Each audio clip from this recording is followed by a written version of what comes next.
Welcome to Bandits Keep Actual Play. I'm Daniel. Well, back to the Song of the Mapper, and our mapper master, Cedric, has one mapper that's been working, Hirsu, for a while and hasn't quite leveled up yet. We're going to send them back out in the field and see what happens in this episode. All right, it is May 8th, and we're going to send some mappers out into the field. Before I do that, though, if you remember, at the beginning of each month, I check each map that has not been sold to one of the PCs groups, and I see if just kind of a random person bought it, thus removing the map from play. I roll a d6, and on a 1, the map has been sold. So I'm going to go 1, 2, here we go. Is this one, top one been sold? No. Has the bottom one been sold? No. Okay, so both these maps are in play. If I was playing the PCs right now, I'd be happy about that. Playing the mappers, not so much, because Vonnie wants her money. So I'm going to start off with Cedric, though. So I have two master mappers, if you remember. Cedric has, even though he's higher level, he's got fewer mappers. He just has the one that was successful last time. And I rolled, at the beginning of the month I have to roll. I'm going to roll to see if he gains any more mappers. On the roll of a 1, he does. He does, okay. So he can have up to 6, so I'm just going to roll. He's got 2, so I'm going to roll a d4 to see how many more mappers he gains. 2, okay. So he gains 2 more mappers. So that means that Cedric now is going to have 3 mappers that are untested plus 1 mapper who's been out a few times. So that's a total of 4 mappers. We'll see, depending on how it goes, if we can get all 4 of them out today. All right, I'm going to start off with Hirsu here, our mapper. She's still level 1, and currently she hasn't been doing that great, actually. She's actually in debt currently, 248 gold pieces. And if you remember, it costs the mapper 500 gold pieces to get the blessing as it would be to go out. So she's going to go in debt another 500 gold pieces and hopefully come back with a much bigger prize this time. After I do that, Cedric will then send out his 3 new mappers who are unnamed until they have at least 1 successful mission. So let's start with Hirsu here. So the way we do this, if you remember the past, I've kind of scattered these out randomly, but I'm going to try to use dice this time because I've had a few people ask about it and I kind of did some math and I think we can make it work. So there's 2, 4, 6, 7 of these. So I'm going to roll. There's only 5 here. So I'm going to roll the 5 dice to see where they go. And then, hold on, 6, 7. I'm going to roll 7 dice to see where these go. Okay, we got 5, 5, 6, 3, 2, got a good mix here. 1, 3, and luckily no 4s because, I hate 4. So the way this works is this is divided into 6 sections. 1, 2, 3, 4, 5, 6. There's going to be 1 map in section 1. 1 map in section 2. 2 maps in section 3. 2 maps in section 5, which is this one, and then 1 in 6. Now, what I've done in the past is I just kind of close my eyes and shuffle them up, but many people have asked about rolling dice. So, turns out there's about 16 squares this way, and about 14 this way, or 13 this way. So what I'm going to do is I'm going to roll, start here. So for up, down, I'm going to start at the bottom, 3d6 minus 2, and then I'll count up how many squares. Okay, so that's 13 minus 2 is 11. So 1, 2, 3, 4, 5, 6, 7, 8, 9, 10, 11. And then I'm going to roll left to right. I'm going to roll a d10 and a d4 minus 1. And again, I'm going to start at the edge. So that's 11 again. So 10 from the edge. 1, 2, 3, 4, 5, 6, 7, 8, 9, 10. That's so funny. It's exactly in that spot. Okay, that one's in the middle of the mountains.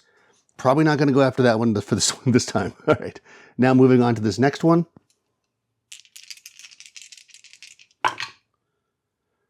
Okay, so 11 minus 2 is 9.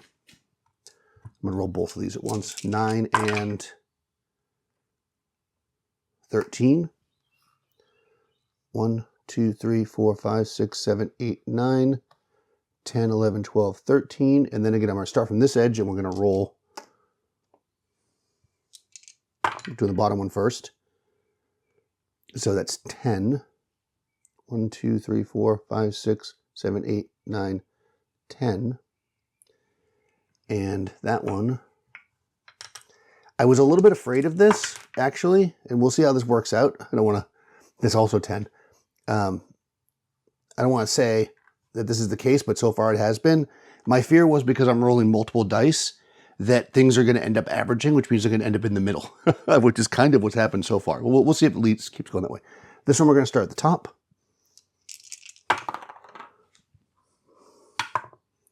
Okay, we've got 10 minus 2, so that's 8, and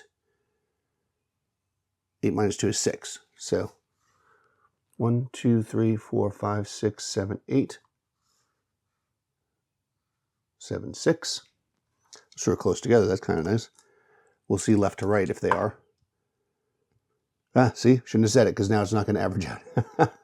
So that's 5 and 7. 1, 2, 3, 4, 5. And then 7 would be, oh, actually it's in 7. Okay, perfect. This one over here at the top. I think I like my other technique better because it's faster. I'm probably just going to do this one time. I suppose I could use a computer and roll this out faster. 11. So we got 12 basically. 12 down. And over. Again, I'm rolling from the right. 5. 1, 2, 3, 4, 5, 6, 7, 8, 9, 10, 11, 12. And 5 over would be 1, 2, 3, 4, 5. Well, it ended up in the mountains a lot. And this final one,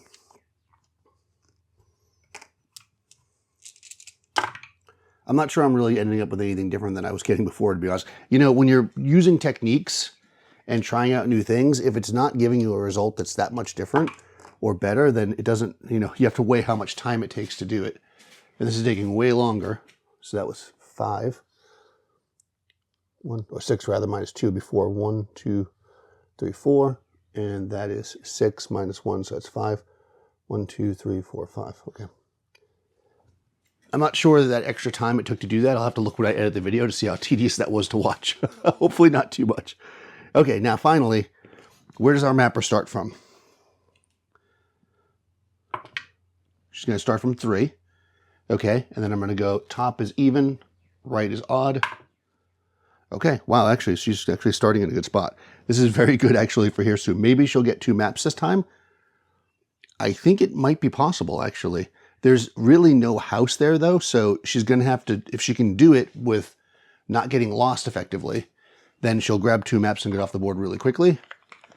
If not, then she'll get 1 map, I guess. So again, they always start kind of in the middle of the board. And that's where she's going to start. It is, again, May 8th, and we'll keep track of this as we go out. All right, so a couple of things here, if you're new to the mapper.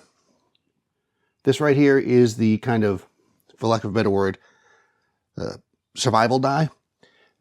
Basically, this counts down every day unless they refresh it in a house, which, again, I don't think that's going to be possible. If this reaches 0, that is, it counts down all 6 of them, then the mapper is lost to the wilderness. They've got to get off the board from the same side they came in before that runs out. Also, we're using outdoor survival here as far as the food and stuff. I'm using the search scenario, but we're using Dungeons and Dragons as far as the chance of like random encounters and such. So we're going to use outdoor wilderness. Okay, I'm just going to put that there because there's no way of getting those maps. Okay, so we are using the search scenario, as I said. Basically, the way this process works is I roll a d6 to determine how I can move. I will then roll to see if I find water, if I don't happen to cross it. Once I've done that, I will check for a wandering monster. Assuming that there is no wandering monster or I evade them, the turn will end and we'll move forward. This will count down. All right, so let's go. Turn 1. And I'm going to keep track of the days here. So we're leaving on, again, today, which is May the 8th. All right, here we go. It's always best to get, 6 if you can.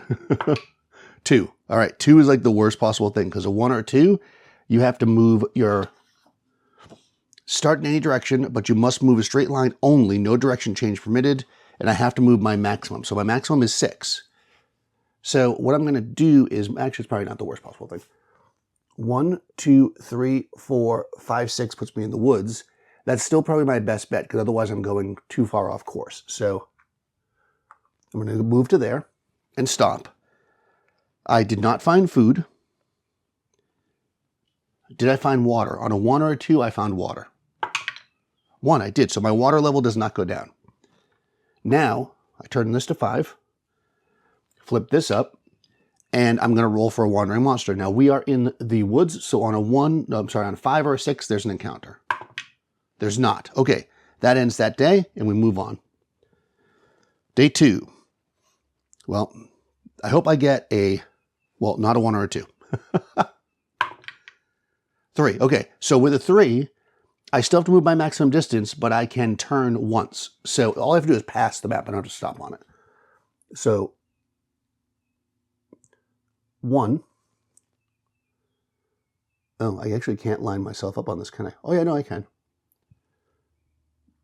2, 3, 4, 5, 6. So I actually end up on the map. That's perfect, actually. Okay, so both these maps have been revealed. That's good. That's day 2. Now I'm going to roll to... I didn't get food. I'm going to roll to see if I got water. I did not. Now we're going to move this down to 4, and we're going to roll for a wandering monster. Okay, 6 in the plains is a wandering monster. So, no wandering monster. That's the end of day 2. All right, day 3. Again, let's just hope for the best rolls. We don't want a 1 or a 2 because I'll end up in the mountains if that happens. But here we go, day 3. 5. Okay, again, I have to move my maximum distance, but I can turn once. 1, 2, 3, 4, 5, 6. I stop there. No food. Did I find water? I did, so that doesn't go down. I flip this up. This goes to 3. Well, unless I get a terrible wandering monster here, I'm going to be off the board. I'm just leaving, by the way. I didn't even think about trying to go anywhere else because it just doesn't make sense. 4 means no wandering monster. That's the end of that day. Day 4, it's not going to matter because even if I rolled a 1 or a 2, I'm good to go. 4, I'm off the board. Perfect. Okay. So, May 8th, 9th, 10th, 11th. On May 11th, I returned back with 2 maps. That's fantastic because she really has been struggling here, right? We've sent Hirsu out several times, and she tends to have been finding a bunch of smaller maps, which are cool for explorers, but not so great for the mapper. They want to find something with a lot of cash. So now we're going to roll to see what kind of maps these are. All right, the first thing we're going to do is designate the maps, and we do that by measuring it, their location. So again, I start from the top, I measure down. That's 3.5 inches down and 4 inches over. So 3.5 down, 4 over. That's the first map. Second map.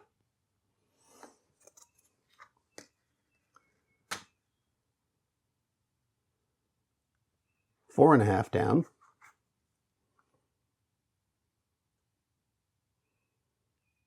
Two and a half over.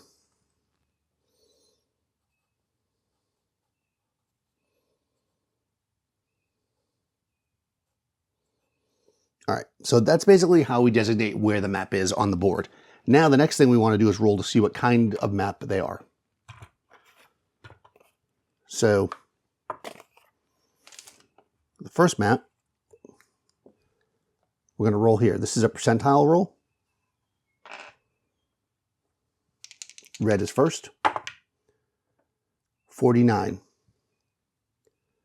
Magic map. Oh, no, I'm sorry. 49 is treasure map. That's good.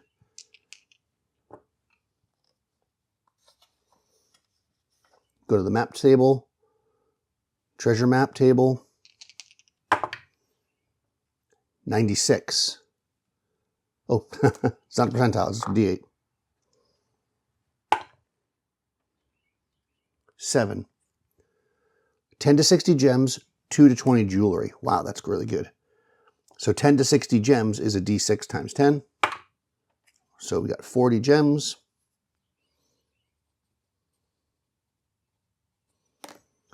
And basically 2d10 jewelry.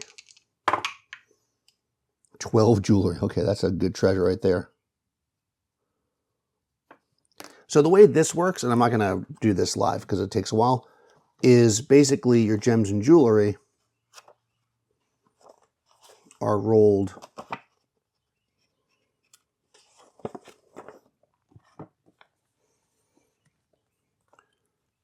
are rolled here. So I usually do them in batches of 5, but you roll a percentile to see the value of the gem, and you roll a percentile to see the value of the jewelry. And the jewelry, then there's a second number that you got to roll. So that takes a few minutes and probably not super exciting to watch, but that's going to result in a pretty large treasure. I can tell you that right now. Oh, also what I do here is I write at the top the date the treasure came in, so we know its availability, 5/11, and I'm going to write Cedric because that's the mapper, the master mapper. Okay. So again, I'll figure out the value of this in a second and we'll come back, but let me do the other map while I'm kind of rolling here. Okay, second map,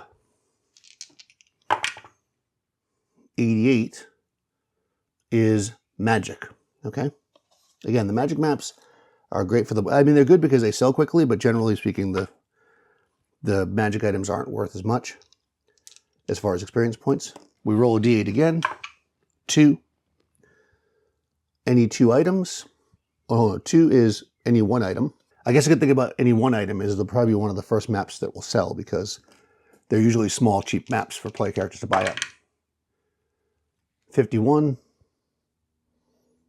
Oh, it's a potion though. Yeah, well, that's not that interesting. But you know what? I'm sure somebody will scoop it up. 44. A potion of healing. Interesting. And again, this is 5/11. Cedric. All right, so the next thing I'm going to do is I just want to calculate the value of this one. Well, actually, I don't even need to give it the value. 40 gems, 12 jewelry. Now we're going to look in monsters and treasure, which is where we're looking now, at the treasure type. And what we want to determine is what might be in these treasure locations. So that's a lot of gems and jewelry. Again, this might be another one of these combo ones. Doesn't have to be perfect, but 40 gems, it would always be H in that case, which is just not the case because I think H ends up being dragons or something. So I think what we're going to do is, let's do a little combo here. This one could have 10 of each. This one could be 8 of each. Actually, this could be, these up here are pretty good. In fact, well, land, desert. You know what? Desert A, and I know A is people, is generally pretty good. So desert or water. Well, clearly it wasn't water, nor is it desert. So I really can't use that, if you want to kind of be realistic as to location of it. So we go down here and we'll see what we have. I think we're going to go with F or G. And then in addition to that, because we're going to need more gems, we'll do both F and G. So let's see what monsters have F and G. So F, we've got Basilisk and Medusa, Chimeras, Balrog. G, we have, okay, G is the one that's only like one thing, dwarf. So we're not going to do that. So we'll do F. We'll do 2 F monsters. I think I did this before. Oh, I think we did before too. I think we did like orcs because they're D. Because orcs are always a good kind of baseline. Let's do... we haven't had a good undead in a while. Now, vampire is way out of the league of anybody, right now, I think, in our groups. But that's a lot of treasure. So I'm going to make this a vampire.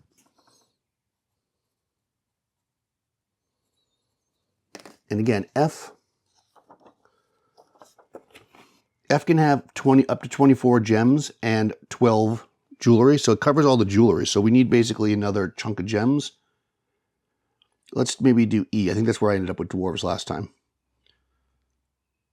Actually, 2 to 16 gems and jewelry for I treasure. Who has I treasure?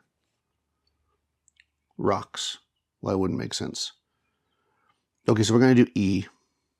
Oh, E is Wraiths. Okay, that actually makes sense. So we'll do an Undead Crypt here. We'll do a Vampire and Wraith. Okay, so we're doing basically an Undead Crypt. We got Vampire, and Wraith are going to be here. And then Potion of Healing is kind of a nothing treasure. I mean, one potion doesn't justify much. I feel like that might be like a little crypt or something. So let's look for, like, let's say whites. Whites are type B. 10% weapon, armor, or misc. 10% any two. Okay, that's plus 2 potions. It's funny, I is any one. 1 potion and scroll. So again, I'm looking at the list here and I'm just kind of figuring out like what it might be. And what I'll do is I can roll. I feel like a potion alone is going to be something small. So I'm just going to pick something. A lot of times I'll go by this, but let's do ghouls. I feel like ghouls are a good mid-level monster that a Potion of Healing might be.